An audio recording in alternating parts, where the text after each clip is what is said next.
When you hear the words origin story, you might picture this scene, or this one, or maybe this one. And there's a reason for this. You see, these used to be some of the most memorable scenes of any superhero movie. So, what happened to them? Why do we never see Uncle Ben or the radioactive spider in the MCU? Why are the Waynes already dead in the Batman? Is this the end of origin story scenes? Or just a necessary change that makes superhero stories even better? To find out, allow me to take you back to the year 1989.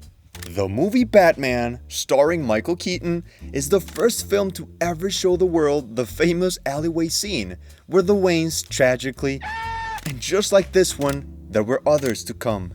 Until eventually, there weren't. But why? At the time, Batman was already a fairly popular character, but not even close to what it is today, where the words, "I'm Batman," I'm Batman. I'm Batman. are probably said just as often as "I love you." The point is, back then, people weren't familiar with Batman's origin story, so they had to tell it somehow. Now, what about 1995's Batman Forever? Okay, sure, do it again, people will get it this time. And Batman Begins? Okay, the name kind of makes them have to do it, right? But then Batman v Superman comes along, and it makes you wonder, did we really need to see it again? By the 2000s, superheroes were growing in popularity, and so were origin stories. Iron Man, Captain America, and the Fantastic Four are a few of the dozens of origin stories told at the time. However, 3 of those stories would go on to be told more than just once, leading to a bigger problem down the line. Call an ambulance! Just like Batman, Superman's origin will be told in 1978, 1996, 2013, and 2021, or Spider-Man in 2002, 2012, and 2018. What's your favorite? This was, of course, due to the jump between studios these characters were making, but whatever the case, most of these scenes literally built childhoods, making them some of the most memorable scenes in superhero history. The huge problem with this is, people know them already. Picture this. You're back in school, but you're now taught how to add and subtract before every math class. Because this is physics class, and physics is awesome. Sure, it's not gonna hurt anybody, but is it really gonna make a difference? The more these scenes are shown, the more useless it becomes to write them into the movie. This issue led to directors like James Gunn growing tired of seeing origin scenes over and over again. I am myself sick of seeing both Superman and Batman's and Spidermans. Those 3. I'm sick of seeing those 3 origin stories. I don't need to see them again for a long time. So, is this the end of origin stories for popular characters? Not quite. Movies like Superman, The Batman, and the MCU Spider-Man trilogy managed to avoid this problem perfectly. And it all has to do with a famous law that goes, origins are neither created nor destroyed, only rearranged. That's not a thing. That's definitely a thing. No, it's not. Back in 2017, when Homecoming released, I was shocked to see Spider-Man's origin wasn't visually created, since we never see the scene where Peter is bitten by the spider or the death of Uncle Ben. But this doesn't mean it was completely destroyed. We have a scene that confirms there was indeed a spider bite. You got bit by a spider? You didn't bite me? Well, it probably would have hurt, right? How much did it hurt? The spider's dead, Ned. And also a couple of nods to the existence of Ben Parker. So, what about the rearranging part? Well, Peter's origin is supposed to teach him a huge lesson in responsibility. However, this doesn't mean he can't learn it otherwise.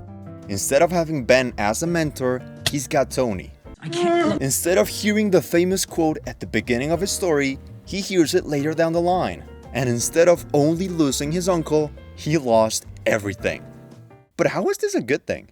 Can't we just let origin stories be written the same way as in the comics?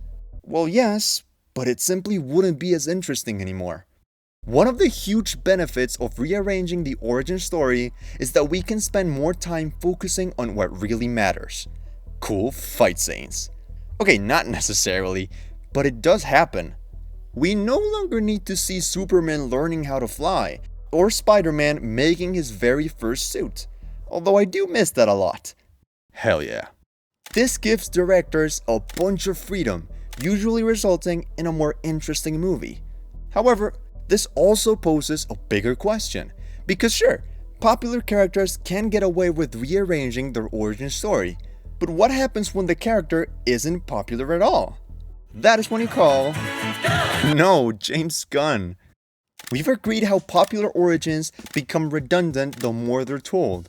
So what about those that haven't been told before? Take practically any recent James Gunn project besides Superman, and you'll find he's always tasked with making unknown characters interesting. How does he do it though? Simple. Once he begins the origin story, he never stops telling it. And the perfect example just landed in the small nation of Colto Maltese. Believe it or not, Peacemaker not only has one origin story, he's got two of them. We meet Peacemaker as a funny jerk who rivals the protagonist, quite literally, who's sent with government orders he's not willing to disobey because of peace or whatever, I don't know. This could easily be his origin story, but it isn't. After somehow recovering from this, Chris gets an entire season where we see his journey of becoming a hero.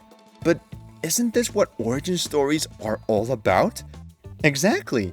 This means that despite what many people think, origin stories are not constrained to just one scene. Look at Rocket Raccoon, a character we had known for 2 movies and who still got a third one just for him. Why? Because his story was worth telling. So wait, am I implying that Rocket and Peacemaker's origin are more worth telling than Superman's origin? Actually, kinda. Let me explain. Superman's origin, together with Spider-Man's, Batman's, and many others, are some of the best origin stories in the history of comic books. But this comes at a cost. The more you tell them, the more repetitive they become, so the audience begins to ask for something different. And that is where someone like Rocket comes in. I'm not saying his story is just as interesting to tell as the Wayne's murder, but after seeing that necklace getting snapped way more times than we should, it just doesn't feel the same anymore. And that's why scenes like these end up hitting way harder than they should. So that's it? Is our favorite origin story, the one that gave us the personality we have today, just gone forever? I wouldn't say so. Sure, the nostalgia we have for those scenes is something that will probably never be recreated again.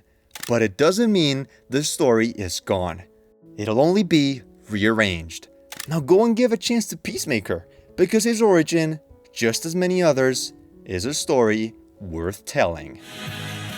If you want to know about the origin story that took 10 years to tell, check out this video right here. And as always, thanks for watching.